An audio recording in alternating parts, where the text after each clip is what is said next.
Hey guys, Larry from AMMONYC.com. Super excited. I did a full-length video restoration on this, but I'm shooting a separate one just for the MB market, just to kind of go over the ins and outs of the car. So we're gonna do a full tour right now. Number one, it did not look like this at all. The paint was like just covered in junk, and obviously we polished this out and it looks spectacular from a detailing nerd perspective. Polishing out late 70s, early 80s Mercedes is like unbelievable, and you could dive into it. So it looks really great. Come over here though, there's a little tiny area, probably like this-ish, maybe where my hand is. This is what we call crow's feet. I'm not sure if it's coming up, but crow's feet is in the primer, where the primer is elastic and it sort of loses its elasticity over time like a rubber band. But we go into that in the full length video, but you can see a little bit here, but because it's underneath and not on top, if I polish the top, which I did, you kind of can't see it. That's the moral of the story, unless you get really close and you can see it. So just keep that in mind.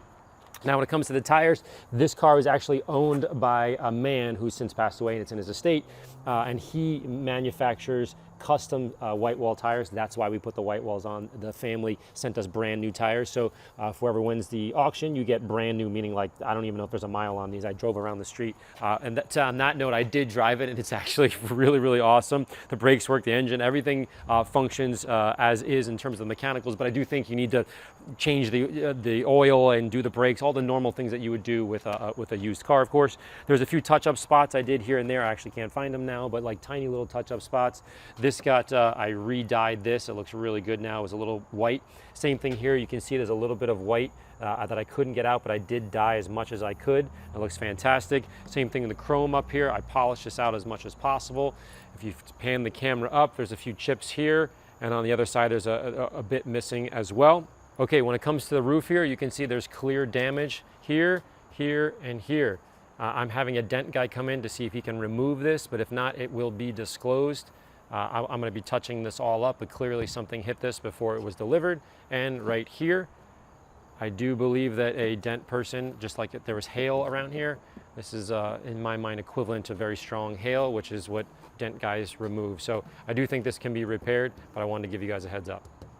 Now, if you come to the back, all the way around here, I dyed this. This was like a normal faded because, again, a South Carolina car. It was sitting out in the sun, I'm sure. So this looks a whole lot better. Come to the trunk.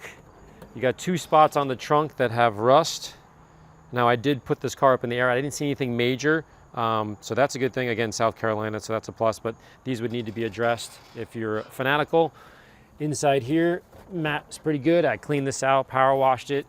Inside, you can see there's definitely no rust in here, and the full spare, and it comes with tools right here as well, but it's very solid. I was happy with the trunk for sure.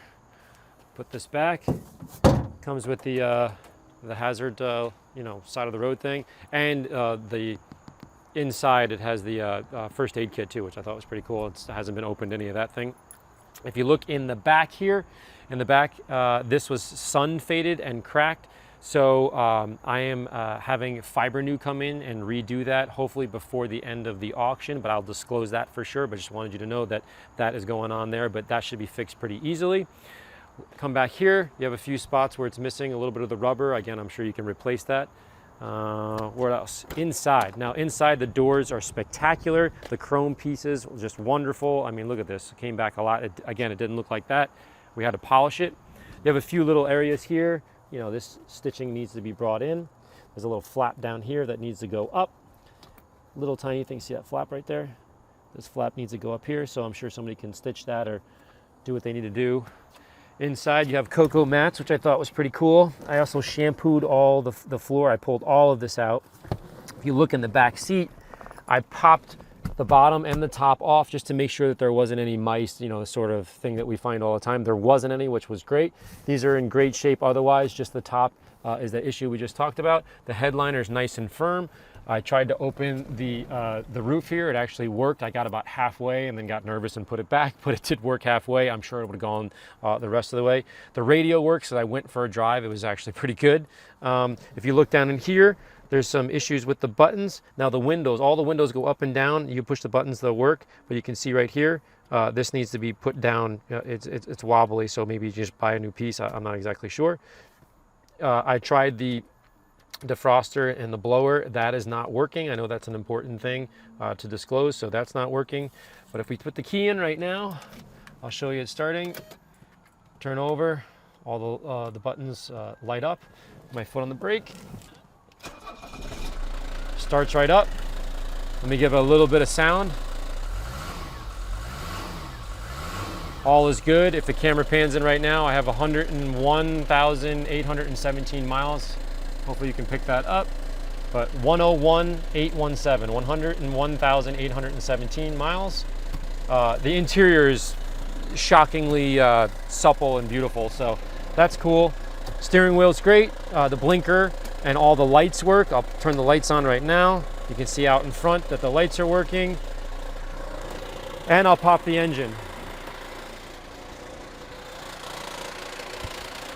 We did a lot of work to re-chrome all this, really polish it out. The lights are working. Open up the hood.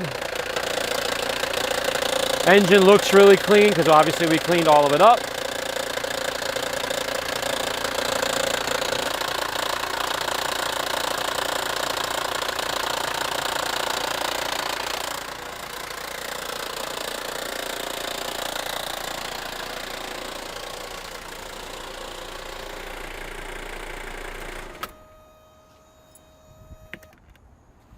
Okay, for sort of my 10,000 foot view from a detailing perspective anyways, the paint is spectacular. Like I said, interior really great. You have to do a bunch of the mechanical things, as I'm sure you would do with any used vehicle, but I did drive it and actually it's a lot of fun.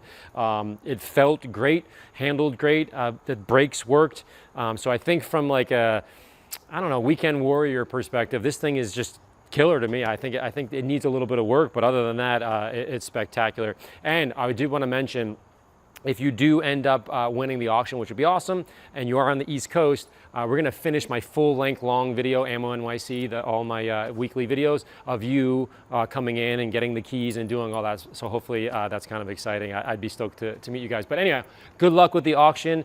If there's any other questions, let me know. But this is a really cool car. And look over there, we have another one coming pretty soon that was in the same condition. That is a 5-speed from Portugal. Has a Recaro interior, but it's really gross right now. I got to clean up. Again, I'll have another video. Super exciting. Thanks for watching and best of luck to you.